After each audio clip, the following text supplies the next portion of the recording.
सब लोगों का तहे दिल से बहुत बहुत शुक्रिया। इतनी तपती धूप के अंदर इतनी देर से इतनी बड़ी संख्या में आप लोग मेरा इंतजार कर रहे हैं, मैं आपका तहे दिल से बहुत बहुत शुक्रिया अदा करना चाहता हूं। जितने लोग इस वक्त टीवी में देख रहे हैं उन सब दर्शकों का भी मैं तहे दिल से शुक्रिया अदा करना चाहता हूं। सबको मेरा नमस्कार, सबको मेरा प्रणाम।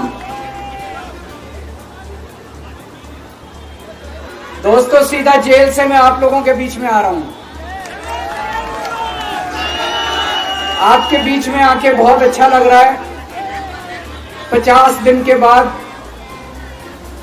अभी अभी मैं, मेरी पत्नी, भगवंत मान साहब, हम लोग कनॉट प्लेस में हनुमान मंदिर में गए थे। हनुमान जी का आशीर्वाद लिया, उनके दर्शन किए। फिर शिव जी के मंदिर गए, शनि जी महाराज के पास गए, उनका सबका आशीर्वाद लिया।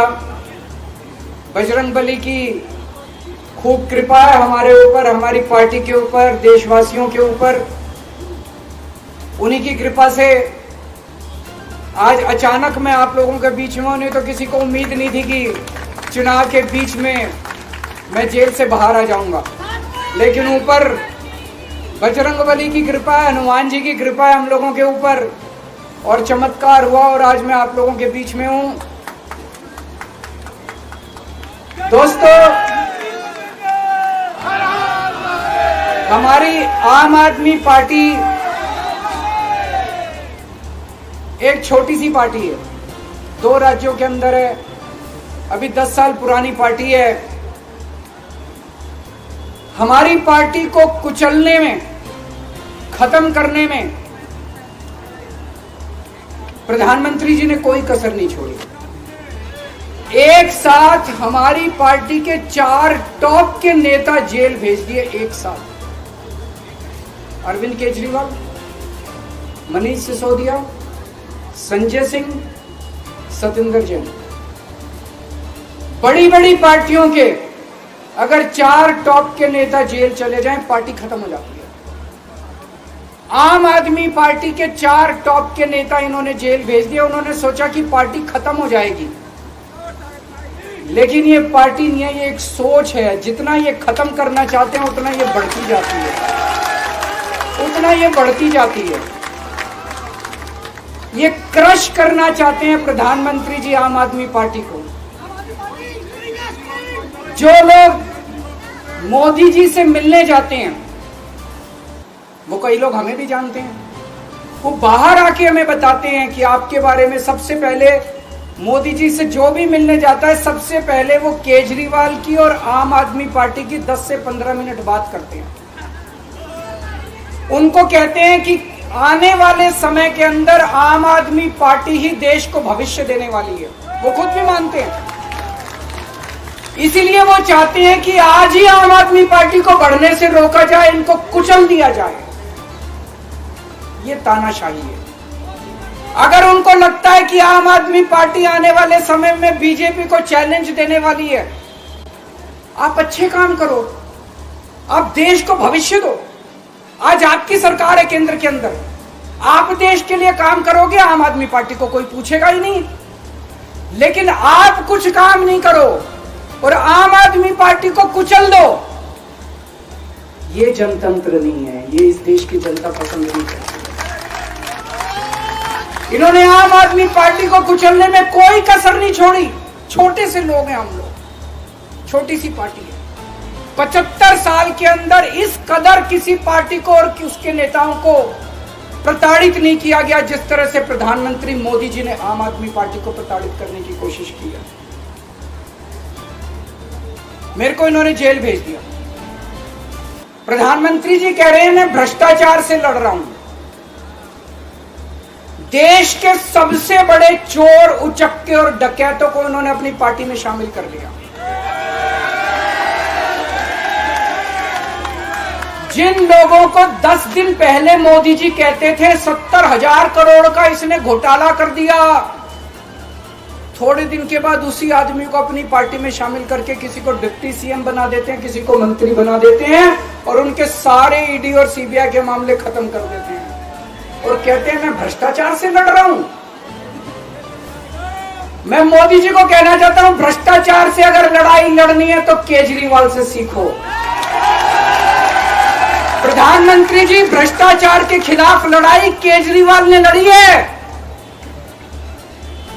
2015 में जब दिल्ली में हमारी सरकार बनी थी, हमारे एक मंत्री का एक ऑडियो मेरे पास किसी ने व्हाट्सएप कर दिया।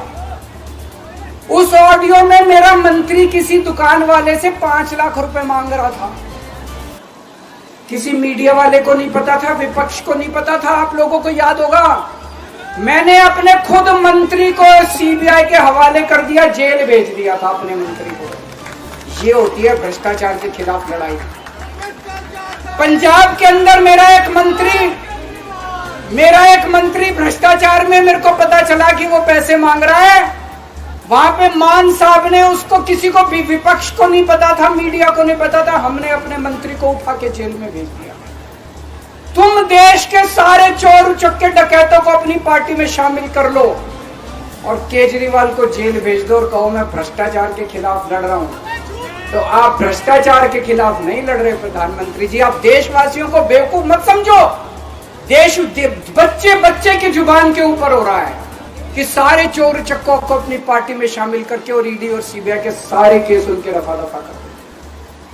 केजरीवाल को क्यों गिरफ्तार किया?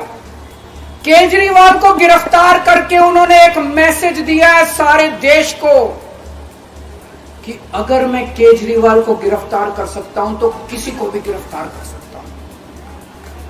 कोई केस नहीं होगा, कोई मामला नहीं होगा, तब भी मैं तुमको गिरफ्तार कर सकता हूं। एक बेहद खतरनाक मिशन चालू किया हुआ है प्रधानमंत्री जी ने, बहुत ही खतरनाक। देशवासियों को यह समझने की, अब जब मैं बोलने जा रहा हूं, समझने की जरूरत है। उस मिशन का नाम है वन नेशन वन लीडर। देश के सारे नेताओं को खत्म करना चाहते हैं मोदी जी और इसको 2 स्तर के ऊपर इस मिशन को चला रहे हैं। जितने विपक्ष के नेता हैं उनको जेल भेजेंगे और जितने बीजेपी के नेता हैं उनको सबको निपटा देंगे, उनकी राजनीति खत्म करते जाएंगे, उनको सबको निपटाते जाएंगे। विपक्ष के अंदर आज इन्होंने मनीष सिसोदिया को जेल भेज दिया, संजय सिंह को जेल भेज दिया, सत्येंद्र जैन को जेल भेज दिया, केजरीवाल को जेल भेज दिया, हेमंत सोरेन को जेल भेज दिया, ममता दीदी के कई मंत्रियों को जेल भेज दिया, स्टालिन के कई मंत्रियों को जेल भेज दिया, केरला के सीएम के पीछे पड़े हैं। अगर ये चुनाव जीत गए, मेरे से लिखवा लो एफिडेविट के ऊपर, थोड़े दिन के बाद ममता दीदी जेल में होंगी, तेजस्वी यादव जेल में होगा, स्टालिन साहब जेल के अंदर होंगे, पिनरई विजयन जेल के अंदर होंगे, उद्धव ठाकरे जेल के अंदर होंगे, जितने विपक्ष के नेता ये सारे जेल के अंदर होंगे। अगर ये चुनाव जीत गए, इन्होंने बीजेपी का एक नेता नहीं छोड़ा। आडवाणी जी की राजनीति खत्म कर दी इन्होंने, मुरली मनोहर जोशी की राजनीति खत्म कर दी, सुमित्रा महाजन की, शिवराज सिंह चौहान जिसने मध्य प्रदेश का चुनाव जीत के दिया इन लोगों ने, शिवराज सिंह चौहान ने उसको मुख्यमंत्री नहीं बनाया, उसकी राजनीति खत्म कर दी। वसुंधरा राजे की राजनीति खत्म कर दी इन्होंने, खट्टर साहब की राजनीति खत्म कर दी, डॉक्टर रमन सिंह की राजनीति खत्म कर दी। अब अगला किसका नंबर है? योगी आदित्यनाथ। अगर ये चुनाव जीत गए, मेरे से लिखवा लो, 2 महीने के अंदर उत्तर प्रदेश का मुख्यमंत्री बदल देंगे। योगी आदित्यनाथ की राजनीति खत्म करेंगे, उनको भी निपटा देंगे। यही तानाशाही है दोस्तों। वन नेशन वन लीडर ये चाहते हैं, एक ही तानाशाह इस देश के अंदर बचेगा, एक ही तानाशाह इस देश के अंदर बचेगा। हमारा देश बहुत महान है, 4000 5000 साल पुराना हमारा देश है। इसके पहले पिछले 4000 साल में कई मौके आए जब इस देश के ऊपर तानाशाहों ने कब्जा करने की कोशिश की, लेकिन हमारे देश के लोगों ने उन तानाशाहों का तख्ता उखाड़ के फेंक दिया। जब जब हमारे देश में ऐसा मौका आया कि तानाशाह ने हमारे देश के ऊपर कब्जा करने की कोशिश की, इस देश की जनता ने उसका तख्ता उखाड़ के फेंक दिया। आज एक तानाशाह इस देश से जनतंत्र खत्म करना चाहता है। आज एक तानाशाह इस देश से लोकशाही खत्म करना चाहता है। मैं पूरे तन मन धन से लड़ रहा हूं, संघर्ष कर रहा हूं उस तानाशाह के खिलाफ। 140 करोड़ लोगों का साथ चाहता हूं मैं। मेरे अकेले के करने से नहीं होगा। 140 आज मैं आप लोगों से भीख मांगने के लिए आया हूं। 140 करोड़ लोगों से 140 करोड़ लोगों से भीख मांगने के लिए आया हूं। मेरे देश को बचा लो, मेरे भारतवर्ष को बचा लो, मेरा भारत लौटना, इस तानाशाही से बचा लो मेरे दोस्त, मेरे देश को।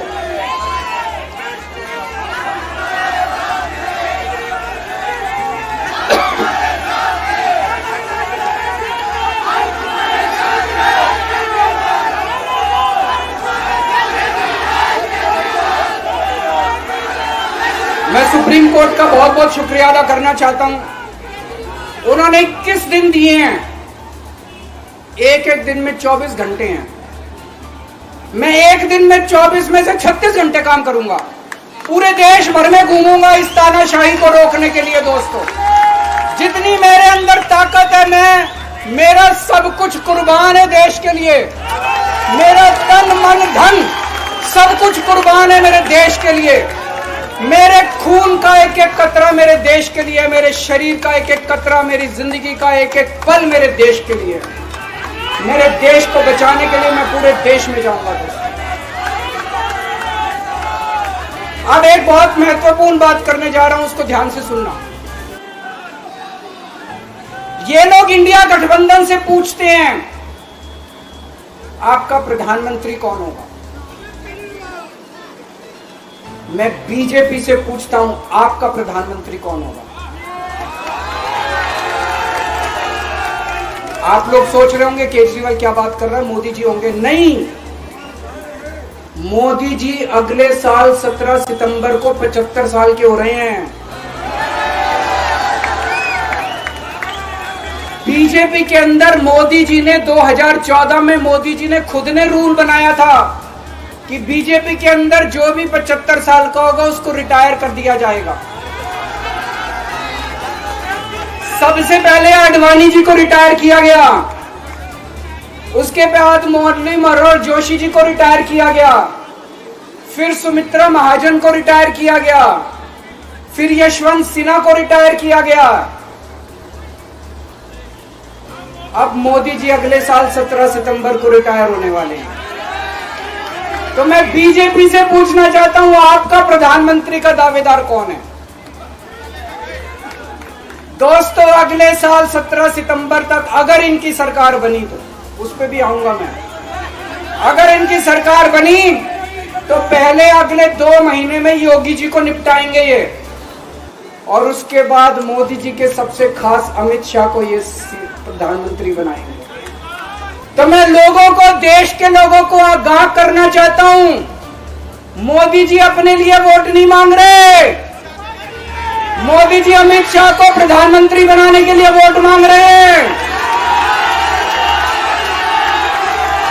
मैं पूछना चाहता हूं मोदी जी से और अमित शाह जी से, ये मोदी की गारंटी पूरी कौन करेगा? क्या अमित शाह मोदी की गारंटी पूरी करेंगे? जब आप अगर जो वैसे तो मेरे को लगता है मैं भी आऊंगा उसके ऊपर, मुझे नहीं लगता इनकी सरकार बन रही है, लेकिन जो बीजेपी को वोट देने जाएं वो ये सोच के जाना कि आप मोदी जी के नाम पे वोट नहीं दे रहे, आप अमित शाह के नाम पे वोट दे रहे।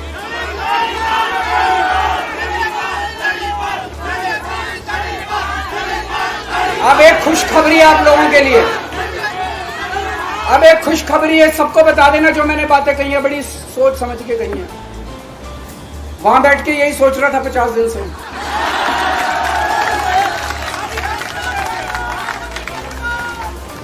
दोस्तों, पूरे देश के मेरे को बाहर निकले हुए 20 घंटे हो गए। इन 20 घंटों के अंदर भी मैंने रात भर में जनता से बात कर रहा था, लोगों से फोन कर रहा था।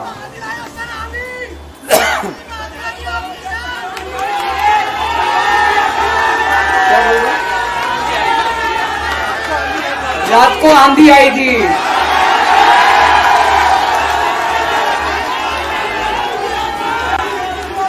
पिछले 20 घंटे में मैंने जो बातचीत करी है, कई बड़े बड़े एक्सपर्ट से बात की, चुनाव विश्लेषकों से बात की, सेफोलॉजिस्ट से बात की, जनता से बात की, फोन पे लोगों से।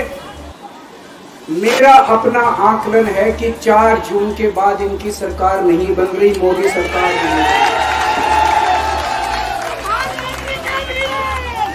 दोस्तों, अगर मैं गलत हूं तो मेरे को बताना। हरियाणा में इनकी सीट कम हो रही है, राजस्थान में कम हो रही है, कर्नाटक में कम हो रही है, दिल्ली में कम हो रही है, बिहार में कम हो रही है, महाराष्ट्र में कम हो रही है, कर्नाटक में कम हो रही है, बंगाल में कम हो रही है, झारखंड में कम हो रही है। बढ़ कहां रही है? यूपी में कम हो रही है, बढ़ कहां रही है? बड़े एक भी जगह इनकी सीटें नहीं बढ़ रही हैं। मेरा अपना मानना है, और सट्टा बाजार में भी जो चल रहा है, इनकी 220 से 230 के बीच में सीट आ रही है, उससे ज्यादा सीट नहीं आ रही। मोदी सरकार नहीं बन रही है, केंद्र में इंडिया गठबंधन की सरकार बन रही है। आम आदमी पार्टी उस सरकार का हिस्सा होगी। दिल्ली को पूर्ण राज्य दिलाएंगे। दिल्ली का एलजी लोगों का एलजी होगा, दिल्ली का एलजी दिल्ली वालों का एलजी होगा। गुजरात से आया हुआ है अभी, दिल्ली के लोगों का एलजी होगा, दिल्ली के लोगों का विकास होगा। एक और पॉइंट है, जब मैं जेल के अंदर था तो कुछ लोगों ने यह मुद्दा उठाया, केजरीवाल सीएम पद से इस्तीफा क्यों नहीं देता। दोस्तों, केजरीवाल को कभी किसी पद का लालच नहीं हुआ। मैं अब मंत्री, मुख्यमंत्री, प्रधानमंत्री ये सब बनने नहीं आया। इनकम टैक्स में कमिश्नर की नौकरी करता था।